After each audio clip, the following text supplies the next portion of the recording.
बिस्मिल्लाहिर्रहमानिर्रहीम। उबरता सरा के प्लेटफॉर्म से मैं हूं आपका होस्ट एच एम खान। अस्सलाम वालेकुम मेरे पाकिस्तानियों।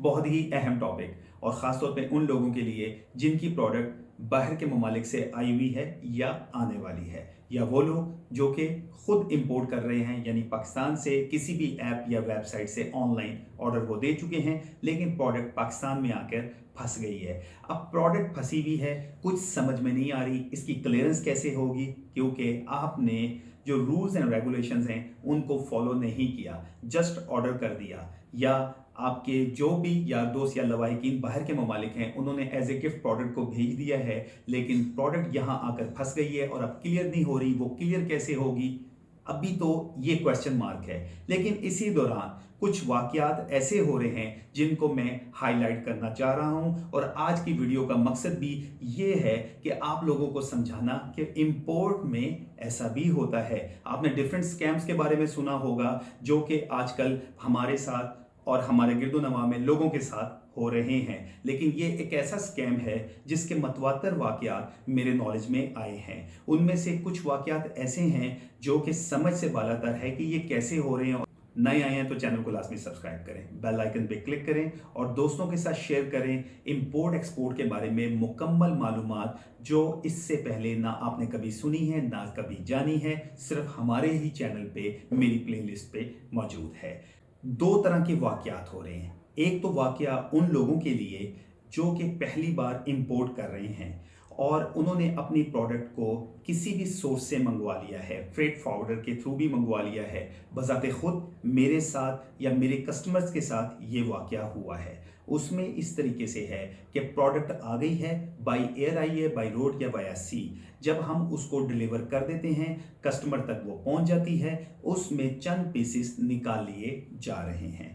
अब ये कौन निकाल रहा है, उसमें कस्टमर ये समझता है कि ये फ्रेट फॉरवर्डर या क्लियरिंग एजेंट की जिम्मेदारी है। उसमें कस्टमर ये समझता है कि हो सकता है चाइना में जो सप्लायर है उसने चंद पीसेस कम भेज दिए हों क्योंकि हमने तो पैसे उसको पूरे दिए हुए थे। उसमें कस्टमर ये समझता है कि हो सकता है कि इसमें कस्टम वालों ने कोई हरकत कर दी हो या आपको कोरियर कंपनी की तरफ से डिलीवर्ड ही कम पीस हुए हों। तो अभी तक ये एक मौमा बना हुआ है जिसकी कोई सलूशन नहीं है और कोई ऐसा पैरामीटर नहीं है, क्योंकि सबूत नहीं है कि हम इसमें किसी को कैसे पकड़ें। इसमें बजाते खुद मेरे साथ भी ये वाकयात हुए हैं, मेरे कस्टमर के साथ भी हुए हैं। अब इसमें मैं चेक एंड बैलेंस का आपको तरीका बताता हूँ। इसमें चेक एंड बैलेंस का तरीका ये है कि जिस सप्लायर को आपने दुनिया के जिस भी मुल्क में ऑर्डर दिया है प्रोडक्ट को इंपोर्ट करने के लिए, उससे प्रॉपर पैकिंग लिस्ट लें और उससे पूछें कि आपका पैकिंग करने का तरीकेकार क्या है। पैकिंग प्रॉपरली इंटरनेशनल मेयार की होनी चाहिए। समटाइम ये होता है कि वो बस जान छुड़वाने के लिए प्रोडक्ट को बना के सिर्फ पोर्ट तक या एयरपोर्ट तक भिजवा देते हैं, लेकिन वहाँ सलूशन नहीं होती क्लियरिंग एजेंट या फॉरवर्डिंग एजेंट के पास, क्योंकि वो मौके के ऊपर खुद मौजूद नहीं होता है, जिसकी वजह से काफ़ी ज़्यादा मसाइल का सबब बन जाता है। कैमरे तो होते हैं, प्रोडक्ट जब आ जाती है प्रोडक्ट के ऊपर कोशिश किया करें आपकी जितने भी टोटल पीस हैं वो आप हर कार्टन के ऊपर लिखवा दिया करें। मसलन एक कार्टन में अगर 50 पीस हैं तो वहाँ लिख दिया जाए 50 पीसेस, दूसरे कार्टन में भी 50 हैं तो वहाँ भी लिख दिया जाए 50 पीसेस शिपिंग मार्क के साथ। ये बहुत ज़रूरी है। उसके बाद चाइना में तो कैमरे अवेलेबल हैं, पाकिस्तान में भी अवेलेबल हैं, तो कस्टम में क्लियरेंस के दौरान ये चीज़ें जो हैं नहीं गायब हो सकती, क्योंकि सब कुछ अंडर दी कैमरा हो रहा होता है और उसमें पैकिंग लिस्ट को भी देखा जा रहा होता है। तो यहाँ तो पॉसिबिलिटी नहीं होती। अब ये चीज़ें कहाँ से गायब हो रही हैं? इसमें गायब होने की जो मेन सोर्स मेरी रिसर्च कहती है वो लोकल डिलीवरी जो हो रही है वहाँ भी पॉसिबिलिटी है, और चाइना में भी जो लोकल डिलीवरी हो रही है, यानी आपके सप्लायर ने आपके फ्रेट फॉरवर्डर या क्लियरिंग एजेंट के जो वेयर हाउस में भिजवाया है, वहाँ दोनों जगह ये पॉसिबिलिटी हैं। यानी लोकल डिलीवरी के दौरान जो ट्रैवलिंग हो रही है प्रोडक्ट की, उसके दौरान बहुत चांसेस हैं कि चंद पीसेस उसमें से निकाल लिए जाएं, और ये उसी सूरत में होता है अगर पैकिंग बहुत पुअर हो। तो ये चीज़ आपने मद्देनज़र रखनी है। इस किस्म का स्कैम आजकल आम हो चुका है। लोगों को मुकम्मल प्रोडक्ट्स नहीं मिल रही हैं, चंद पीसेस उनके गायब होते हैं और बाज़ पीसेस इतने एक्सपेंसिव होते हैं कि आप लोग उससे बहुत ज़्यादा नुकसान में चले जाते हैं, क्योंकि इसमें एक एक रुपया आपका कीमती होता है। तो आपने ये चीज़ लाजमी मेक श्योर करनी है कि पैकिंग लिस्ट में जो आपने लिखवाया हुआ है उसी के मुताबिक आपकी प्रोडक्ट की पैकिंग मुकम्मल होनी चाहिए, इंटरनेशनल मेयार के मुताबिक होनी चाहिए। उसको अच्छे तरीके से पैक करके बाकायदा मार्क करके पीसेस जो उसके अंदर मौजूद हैं अगर वो कॉटन के ऊपर लिख दिए जाएं तो बहुत मुनासिब होता है। और उसके बाद लोकल डिलीवरी में भी जब आपको डिलीवर करवाया जाए प्रोडक्ट तो उसमें भी ये चीज़ें मेंशन हो जाए रसीद में तो बहुत अच्छा है और आप एक बड़े स्कैम से बच सकते हैं। और जो दूसरा स्कैम हो रहा है और वो बहुत कॉमन स्कैम है, उसमें आप नहीं मेजर कर सकते कि ये कैसे हो रहा है। मेरे नॉलेज में मेरे ही कस्टमर एक ऐसा वाकया लेकर आए हैं जो कि उनके अजीज़ के साथ हुआ है। यूके से कुछ प्रोडक्ट्स एक कॉटन में भिजवाई जाती हैं पाकिस्तान और वो प्रोडक्ट्स पाकिस्तान में आ जाती हैं। अब यहाँ इस तरह होता है कि वो कस्टम में डिटेन हो जाती है यानी जब्त हो जाती है टेम्परेरी तौर पे। उन खातून को कॉल जाती है कि जी हम कस्टम हकाम की तरफ से बात कर रहे हैं, आपकी ये प्रोडक्ट जो है हमारे यहाँ टेम्परेरी तौर पे जब्त हुई हुई है क्योंकि आपने इसका टैक्स पे करना है और साथ ही हमें कुछ आपसे डॉक्यूमेंट्स रिक्वायर्ड होंगे। खातून यहाँ परेशान हो जाती हैं, उनको ट्रैकिंग नंबर भी बताया जाता है, ट्रैकिंग नंबर वाकई ही उनका होता है और उनकी प्रोडक्ट वाकई ही यूके से आई होती हैं।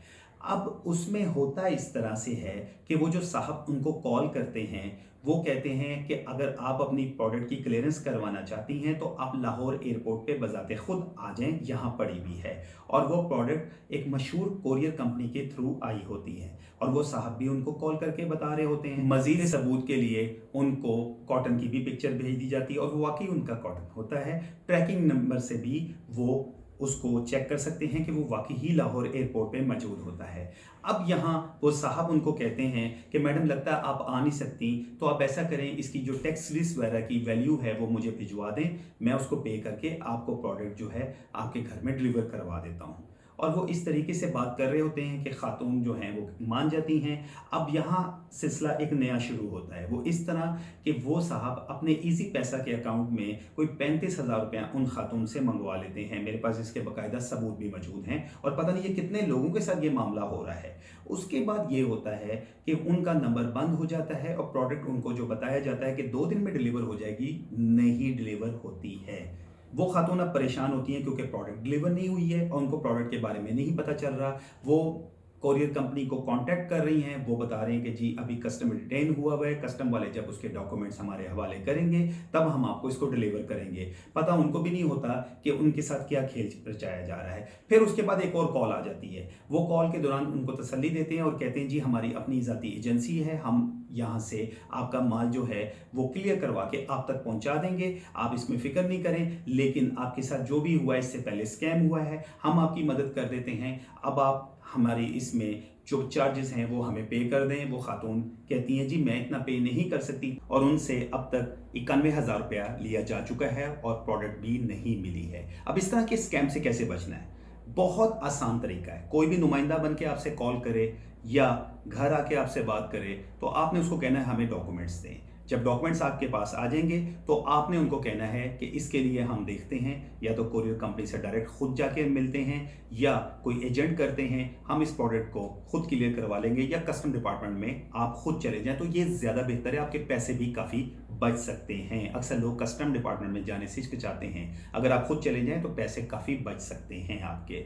वहाँ भी आपसे इन्हीं चीज़ों की मालूमात मांगी जाएंगी और PSID जनरेट होगा। आपने taxes and duties as per actual वहाँ पे कर देनी है और जो बाकी चार्जेस वहाँ बनेंगे पोर्ट वगैरह के वो भी आपने पे कर देने हैं अगर आप किसी एजेंसी या एजेंट से बचना चाहते हैं। इसका बहुत आसान तरीक़ेकार है। कोई भी कॉल है, किसी को भी इजी पैसा, जैज़ कैश वगैरह इस तरह की चीज़ें मत करवाएं या बैंक में मत पैसे भेजें। बाज़ लोग आपकी मालूमात भी ले सकते हैं। तो ये इसका बहुत आसान तरीका है स्कैम से बचने के लिए। और जो दूसरा स्कैम हो रहा है उसमें फाइनल फिनिशिंग प्रोडक्ट, यानी कि आप जब डिलीवरी लेने जाएं या डिलीवरी आपके घर आ रही हो तो आप अगर घर आइए कोरियर बॉय को बिठाएं और अपनी प्रोडक्ट के तमाम पीस को गिन लें। जहां आप अगर लेने गए हैं वहां भी जाके तमाम आप प्रोडक्ट के पीसेस को गिन लें। ये सबसे बेहतर तरीका होता है डिलीवरी लेने का और उस तरह के भी स्कैम से बचने का। मुझसे बात करनी हो, कोई जहन में सवाल हो तो आप मुझे नीचे ईमेल कर सकते हैं, फारिग औकात में जवाब दे दूंगा। फी अमानिल्लाह, पाकिस्तान जिंदाबाद।